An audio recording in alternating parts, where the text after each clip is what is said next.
Cristina, y al igual que todos los antecesores, pues quiero agradecer la invitación parcial a través de Cristina y Silvina para participar en este coloquio, y en el cual, si bien los ejes temáticos son la violencia y la seguridad en Centroamérica, pues entiendo que consideraron pertinente hablar de los derechos de los inmigrantes, como ha dicho Cristina, en el marco de esta preocupación por la vigencia de los derechos humanos de las personas, y en el caso particular de los migrantes en México, porque, como lo voy a tratar de describir en la presentación, hay un peso importante del fenómeno migratorio de origen centroamericano en este país. Para empezar, yo quiero enmarcar la evolución del fenómeno migratorio en un contexto más amplio para tratar de justificar y explicar por qué yo pienso que la situación de los migrantes en el momento actual se encuentra como está, y eso sería parte de la presentación más adelante, y hablar de que México finalmente es un país que en los últimos años se ha reconocido en el medio internacional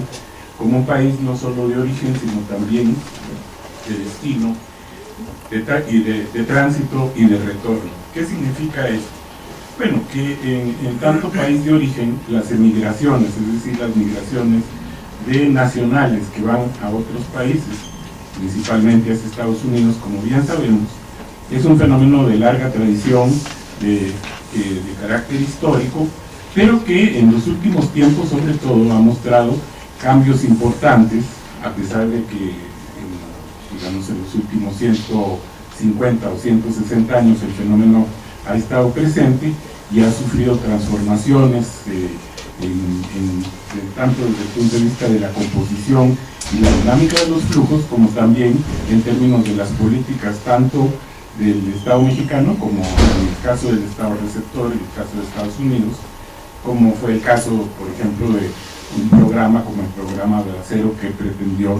darle regularidad a ese fenómeno en un momento determinado de la historia en el siglo pasado. El fenómeno, por lo tanto, tiene una importancia significativa, sobre todo en el marco de las relaciones internacionales, especialmente entre los dos países, y en los últimos años ha cobrado relieve la importancia de las comunidades de mexicanos en el exterior, al grado que ha sido objeto de políticas específicas de parte del Estado mexicano para establecer una relación con diversas modalidades, y sobre todo, yo me atrevería a decir, que mucho motivada tanto por las demandas propias de los mismos migrantes, como también de la sociedad, de diversos sectores de la sociedad mexicana. También en los últimos años podríamos decir que hay una faceta importante que ha sido poco atendida, pero que con el paso de los años vamos a ver que cobra mayor vigencia, sobre todo a partir de las políticas adoptadas por el gobierno de Estados Unidos en los años recientes y por la crisis económica que se desató a partir de 2007, que es la dimensión del retorno. Bien decíamos entonces que México no es solo un país de origen de migrantes, sino también de retorno de migrantes. Y de ellos sabemos muy poco. Los colegas investigadores han empezado a trabajar sobre la caracterización de los connacionales que regresan bajo diversas circunstancias, desde aquellos que no logran cruzar la frontera, son detenidos inmediatamente en la misma región fronteriza, como también de aquellos que lo hacen y son detenidos en sus trayectos, pero más recientemente como producto de las redadas ya con una intención específica de la política estadounidense para incrementar las deportaciones. Hoy en la mañana veíamos unas cifras donde se hablaba del caso de Centroamérica, donde, al igual que en el caso de los mexicanos, solo una pequeña proporción de los deportados mostraron que tenían antecedentes delictivos para justificar esa deportación. Entonces, es una política mucho más amplia y que la vemos endurecida en los años recientes. Bueno, esa es una dimensión. La otra dimensión que tendríamos que tomar en cuenta es lo que yo dije, México como país de destino, Y la inmigración en México ha sido un tema también de muy poca importancia relativa, sobre todo por los bajos volúmenes de población de origen extranjero y sobre todo nacida en el extranjero, que es la información que tenemos sobre todo a partir de los censos de población, y que a lo largo del siglo XX las cifras no mostraban proporciones importantes de extranjeros residiendo en México. Nunca se ha llegado ni siquiera a ser el 1% del total de la población nacional. Y en el censo del 2010 el monto registrado fue del 0.9% más o menos, pero ahí hay una discusión muy grande porque más del 70% de los declarados como nacidos en el extranjero dijeron haber nacido en el territorio de Estados Unidos, y ahí hay una discusión si realmente los debemos considerar como inmigrantes en la medida en que muchos de ellos son nacidos allá, pero realmente han vivido toda su vida en México. En todo caso, lo importante de la migración de llegada, ha sido sobre todo de carácter más cualitativo, es decir, un impacto que tiene que ver en los ámbitos relacionados con las características de esa población, muchos de ellos acogidos en el marco de las convenciones de protección, como las convenciones sobre el asilo, tanto el asilo diplomático como el asilo territorial,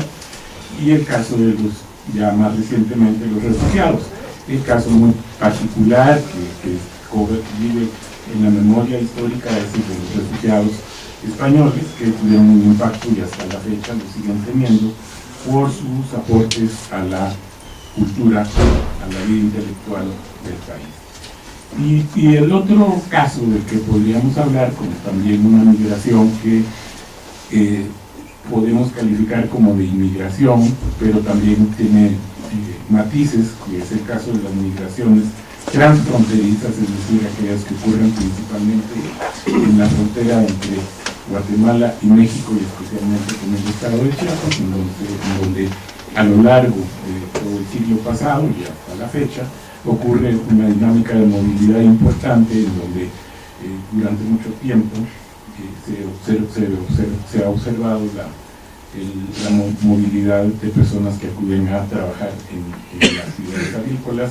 y algunos de ellos se asientan en territorio mexicano en razón del tipo de trabajo que realizan. Y más recientemente este tipo de movilidad se ha diversificado en la medida que también el mercado de trabajo de las ciudades fronterizas se ha diversificado, ampliándose sobre todo las oportunidades laborales en los sectores de servicios y del comercio en las localidades de esa región. Entonces hay una importancia en la participación, sobre todo de la actividad económica y el desarrollo regional de esa zona.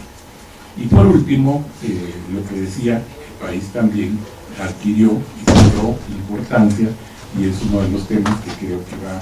a destacar en este análisis, que es el caso de las migraciones de tránsito, en la medida en que el territorio nacional pues, ha adquirido una importancia fundamental en el proceso de movilidad de poblaciones, sobre todo de origen centroamericano,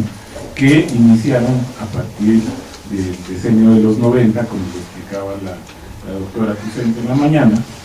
un flujo de movilidad incesante, con tendencia al crecimiento, y que mostró, digamos, algunos de los efectos de lo que ocurrió en la economía de posguerra de los países centroamericanos, en donde la ausencia de oportunidades, no solo laborales, sino de muy diversos tipos para las poblaciones de aquellos países, generaron presiones migratorias y convirtieron a las migraciones prácticamente para muchos sectores en no solo válvula de escape, sino realmente la alternativa para buscar el desarrollo, a la manera, o en términos muy parecidos a lo que ha ocurrido con las migraciones de carácter laboral que los mexicanos han realizado, y que también en los últimos años se han diversificado, no solo en términos de la composición de los flujos, sino también en el origen de los flujos, de aquel patrón que durante mucho tiempo remitía a los flujos migratorios originados en más o menos 7 entidades del país. Hoy por hoy la migración prácticamente sale de todas las entidades federativas de México. Entonces en Centroamérica ha ocurrido algo semejante e incluso eso nos ha llevado a muchos analistas del fenómeno a hablar de una tendencia progresiva a la constitución de una suerte de sistema migratorio regional en la medida en que las migraciones centroamericanas han venido a cumplir esa función de suministro de mano de obra con ciertas características a las demandas del mercado laboral estadounidense, y que esto se ve favorecido también en este proceso por la constitución de redes sociales que han facilitado la emigración, constituidas muchas de ellas con base en las comunidades de los que se asentaron en territorio estadounidense en los años 80, algunos de manera regularizada bajo el otorgamiento de la protección del asilo, y otros bajo los efectos de algunos programas de estancia temporal, como el TPS y el ABC, que se han ido prorrogando frecuentemente, y ellos, como digo, favorecieron la constitución de comunidades de centroamericanos en Estados Unidos, y estos a su vez se constituyeron en esas redes sociales de apoyo para las nuevas corrientes migratorias. Dicho esto, como un panorama bastante general de lo que ha sido las migraciones en México, y poniendo el acento en lo que ha ocurrido en los últimos años, particularmente con las migraciones centroamericanas, creo que conviene también revisar entonces cuáles han sido las actitudes hacia los extranjeros, hacia los inmigrantes, y yo diría de entrada que hay un complejo de contradicciones en relación a las posturas hacia la presencia de inmigrantes en México. Históricamente sabemos que ha habido sentimientos de mucho recelo y resquemor, sobre todo por la historia de las invasiones, la pérdida de territorios y la intromisión política de algunos gobiernos extranjeros, sabemos cuáles, con mayor énfasis, pero variando en el tiempo, y sobre todo eso pues ha tenido efectos sobre ese sentimiento, esos recelos, esas reservas, han tenido efectos sobre la adopción de políticas, la emisión de leyes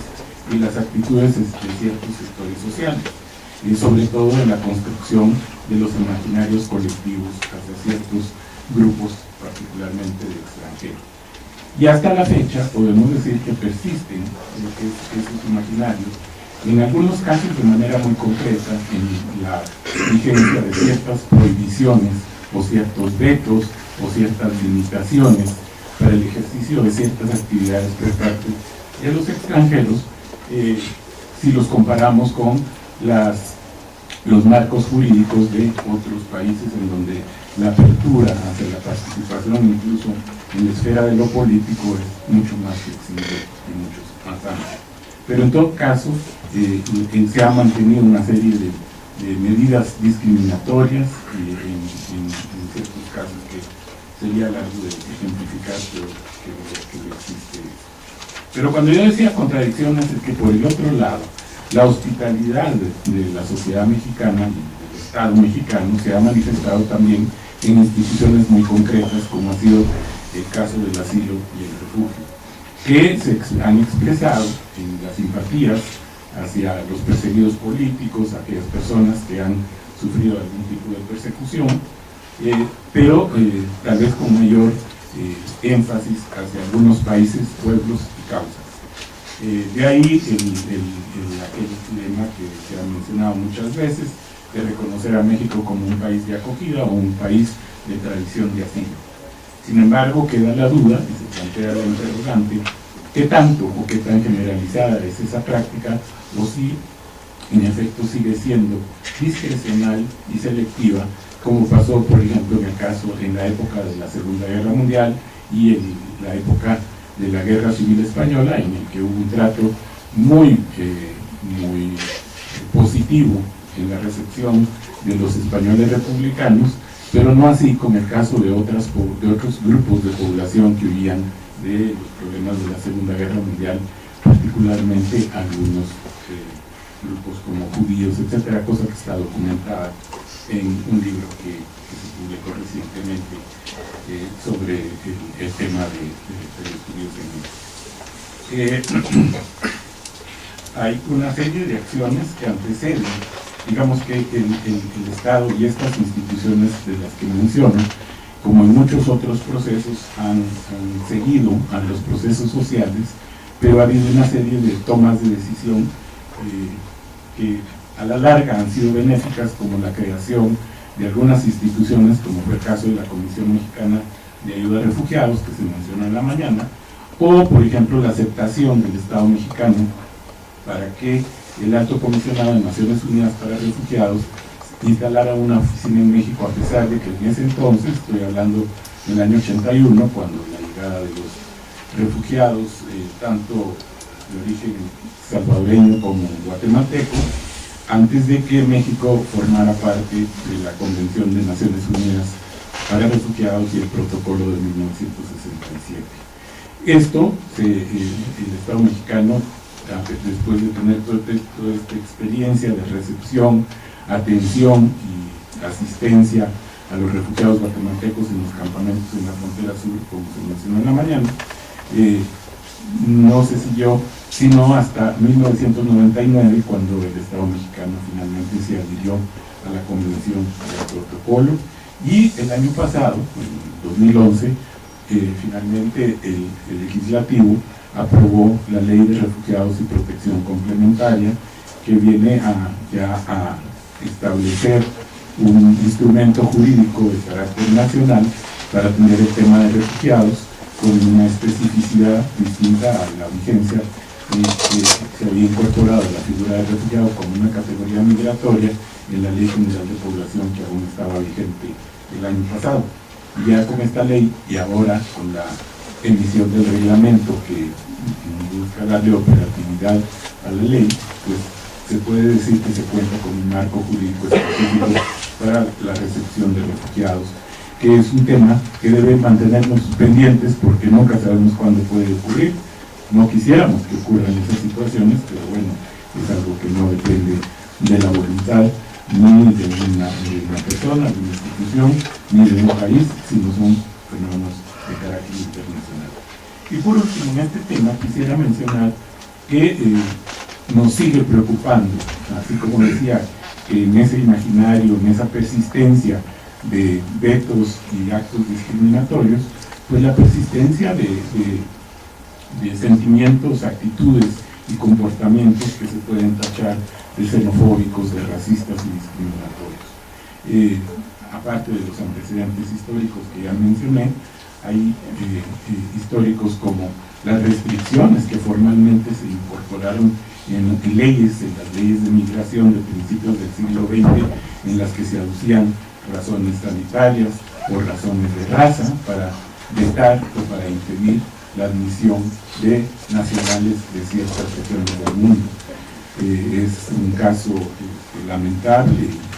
Baldón, en la historia nacional, el caso de las masacres de chinos que ocurrieron a principios del siglo XX, pero a pesar de todo eso, pues claro que hemos avanzado y resolviendo, superando muchas de esas cosas, pero las evidencias siguen mostrando la persistencia de algunas actitudes y sentimientos xenófobos, así como hemos visto cómo en el lenguaje, pero también en el comportamiento, persisten las actitudes machistas, pues también la xenofobia, la discriminación y el racismo así lo demuestran, sobre todo las encuestas que se han levantado recientemente, tanto por la Comisión Nacional para la Prevención de la Discriminación, el CIDE, en un proyecto que tiene sobre las relaciones de México con el mundo, y el Centro de Estudios sobre Opinión Pública de la Cámara de Diputados. Hay 3 baterías de encuestas que así demuestran que dentro de la sociedad mexicana persisten actitudes xenófobas, racistas y discriminatorias en las que habría que luchar. Bueno, paso rápidamente al tema que sigue, que según yo nos va orientando en términos de lo que me propongo plantear, que es el tema de la política y la legislación migratoria. Como traté de esbozar en el punto anterior, este marco de tratamiento hacia la inmigración es un marco de contradicciones, pues las políticas y la legislación migratorias también lo han sido, reflejan esas contradicciones. Entonces, así como dije, las leyes anteriores mostraban una serie de vetos, de situaciones discriminatorias, pues es algo que ha persistido. Y sobre todo, uno de los grandes problemas que ha tenido la legislación, particularmente la Ley General de Población, que estuvo vigente hasta el año pasado en materia migratoria, tenía como característica un amplio margen de discrecionalidad para los funcionarios, lo cual permitía ser muy selectivo en términos de disposiciones y decisiones. Entonces, la evolución hacia un marco jurídico distinto fue lento y lleno de debates y discusiones, sobre todo muchos elementos planteados tanto por las organizaciones civiles y más recientemente también por instancias internacionales, como es el caso de los relatores especiales en materia de derechos humanos de Naciones Unidas, con especificidad para las poblaciones migrantes, o el relator especial de la Comisión Interamericana de Derechos Humanos, así como también el Comité de Seguimiento para el Cumplimiento de la Ley, de la Convención de Naciones Unidas para la Protección de los Derechos de todos los trabajadores migratorios y sus familiares, que fue aprobada en la Asamblea General de Naciones Unidas en 1990, para lo cual el Estado mexicano fue un promotor muy importante, pero no la ratificó sino hasta 9 años después, lo cual muestra parte de estas contradicciones. Promueve una convención, es aceptada por muchos estados, pero el mismo Estado mexicano no la ratifica. Bueno, finalmente la ratificó, entró en vigor en 2003 y hay un comité de seguimiento que es el que observa y recibe los informes de los países, pero afortunadamente tiene un mecanismo de que aparte del informe oficial hay un informe paralelo que elaboran las organizaciones civiles, un informe sombra, como se llama en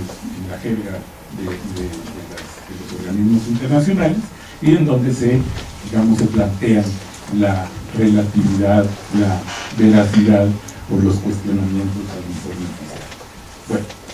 paso muy rápidamente a hablar sobre los derechos humanos y la seguridad de las personas migrantes. Entonces aquí vinculamos el tema de seguridad porque hay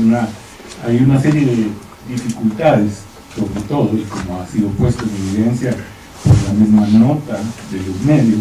en los últimos tiempos, sobre la gravedad de las violaciones y abusos de derechos de los migrantes y de su seguridad. Se ha pasado, estoy hablando del inicio de este tipo de flujos de tránsito en los años 90, en el que ya desde aquella época eran objeto de abusos y violaciones de sus derechos, pero de los que podríamos decir eran casi nada en comparación a lo que ha ocurrido en los últimos años. Ya desde aquella época había, por parte de agentes de autoridad, extorsiones, robos e incluso a veces vejaciones que fueron denunciadas en su momento, incluso por el primer informe que elaboró la Comisión Nacional de los Derechos Humanos en 1995. Ya desde aquella época se empezaron a documentar estos casos, estos hechos, por una instancia que podríamos decir no, digamos, con carácter oficial que tiene la comisión, pero en paralelo muchas organizaciones civiles estaban dando ya cuenta de esas situaciones. Y ya en los últimos tiempos el proceso fue cambiando, como saben, no lo he subrayado, pero toda esta dinámica migratoria ocurre en condiciones de indocumentación o no autorizada, lo cual contribuye a la vulnerabilidad de las personas y sobre todo a la inseguridad en todo el trayecto. Y es una cadena, porque en la medida en que se encuentran en condición indocumentada, son personas que al ser objeto de abusos y de violaciones de sus derechos, pues es muy difícil llevar en últimas instancias los procesos de denuncia y por supuesto de aprehensión y sanción de los responsables. ¿Por qué? Porque en general los migrantes en condición indocumentada no quieren denunciar, porque eso por una parte los coloca en una situación de mayor riesgo a ellos y a veces a sus familias, pero sobre todo porque se constituye entonces en una limitación para lograr su objetivo, que es el de seguir su camino, y no saben lo que pueda pasar en caso de establecer la denuncia. Entonces, la situación de los derechos humanos ha sido enfrentada de los migrantes, se ha confrontado, por decirlo de una mejor manera, con las políticas que han instrumentado tanto los países de destino como de tránsito. Y hoy en la mañana bien se decía que se ha privilegiado una política que asocia la migración indocumentada con la comisión de otros ilícitos como puede ser el narcotráfico, como puede ser el contrabando, etc. Y en última instancia prevalecen criterios como el de la seguridad nacional, con el cual absolutamente no tiene nada que ver, y mucho menos una relación con otros ilícitos como el del narcotráfico. Pero eso sería tema de otra discusión, en la que por supuesto estoy muy dispuesto a participar cuando se requiera. Pero en todo caso lo quiero terminar diciendo por qué puse que el tema es parte de una agenda pendiente.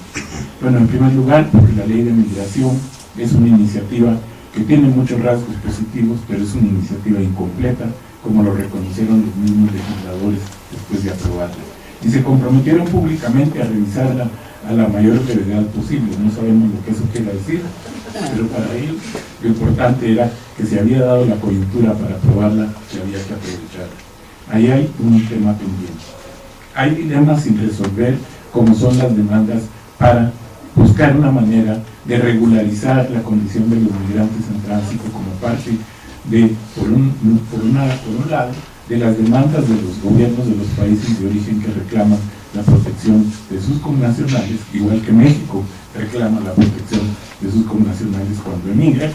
y por otro lado, por una razón humanitaria que es la de buscar las formas de protegerlos de los distintos agentes de comisión de abusos y de violación de sus derechos. El otro tema de agenda pendiente es la batalla que tendríamos que dar contra la discriminación, la xenofobia y el racismo. Los hechos están, las evidencias están en las encuestas, y ahora lo que queda es cómo combatirlo. Ahí está la pregunta. Porque la discriminación no se da solo con los extranjeros, es lo que yo estoy planteando aquí. Pero ustedes pueden ver las encuestas, como hay discriminación, que ustedes lo saben mejor que yo, contra los pueblos indígenas, contra las personas con algún tipo de discapacidad, en fin, hay muchos elementos. Y lo grave de esta discriminación, de este imaginario, lo estamos viendo hoy con las actitudes en muchos lugares en donde operan los albergues, las casas de migrantes que se están cerrando justamente por el acoso y la hostilidad de las poblaciones locales que han sido, digamos, movilizadas con base en estos imaginarios xenófobos y racistas y discriminatorios. Y esos actos de agresión y hostilidad alcanzan también a los defensores de los migrantes y en general a los defensores de derechos humanos. Y por último, prometo que sí, es en la agenda pendiente, es la relación entre la migración y el desarrollo. Mónica lo mencionó en la mañana de manera también muy rápida, y así lo voy a hacer yo, y es que tenemos que desterrar esa visión de que la migración es un tema de seguridad, es un tema de seguridad de los migrantes, de las personas migrantes, no de seguridad pública ni de seguridad nacional, como se ha querido hacer y plantear. Y por eso es que la visión hacia la migración ha sido históricamente una visión policíaca de seguridad, y por eso se inserta regularmente en las secretarías de gobernación, en los ministerios de gobernación, en los ministerios del interior, y se busca la colaboración de los cuerpos de autoridad, y se sube y se incorpora el Instituto Nacional de Migración al Consejo Nacional de Seguridad, al Consejo de Seguridad Nacional, etc. Y no se ha visto esta otra cara de la migración, que son los efectos positivos, tanto en sus contribuciones en los lugares de destino, a la economía y al desarrollo de esos países, como también su contribución y la necesidad de brindarles oportunidades en los lugares de origen, de igual manera como ocurre en las localidades de origen de los emigrantes mexicanos.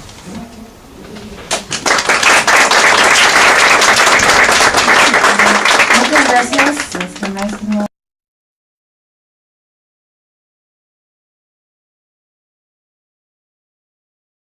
Si bien los ejes temáticos son la violencia y la seguridad en Centroamérica, pues entiendo que consideraron pertinente hablar de los derechos de los inmigrantes, como ha dicho Cristina, en el marco de esta preocupación por la vigencia de los derechos humanos de las personas, y en el caso particular de los migrantes en México, porque, como lo voy a tratar de describir en la presentación, hay un peso importante del fenómeno migratorio de origen centroamericano en este país. Para empezar, yo quiero, del Estado mexicano, como en el caso del Estado receptor, en el caso de Estados Unidos, como fue el caso, por ejemplo, de un programa como el programa Bracero, que pretendió darle regularidad a ese fenómeno en un momento determinado de la historia en el siglo pasado. El fenómeno, por lo tanto, tiene una importancia significativa, sobre todo en el marco de las relaciones internacionales, especialmente entre los dos países, y en los últimos años ha cobrado relieve la importancia de las comunidades de mexicanos en el exterior, al grado que ha sido objeto de política en país de origen. Las emigraciones, es decir, las migraciones de nacionales que van a otros países, principalmente hacia Estados Unidos, como bien sabemos, es un fenómeno de larga tradición, de carácter histórico, pero que en los últimos tiempos, sobre todo, ha mostrado cambios importantes, a pesar de que, digamos, en los últimos 150 o 160 años el fenómeno ha estado presente y ha sufrido transformaciones, tanto desde el punto de vista de la composición y la dinámica de los flujos, como también en términos de las políticas, tanto marcar la evolución del fenómeno migratorio en un contexto más amplio para tratar de justificar y explicar por qué yo pienso que la situación de los migrantes en el momento actual se encuentra como está, y eso sería parte de la presentación más adelante, y hablar de que México finalmente es un país que en los últimos años se ha reconocido en el medio internacional como un país no solo de origen, sino también de destino, de tránsito y de retorno. ¿Qué significa esto? Bueno, que en tanto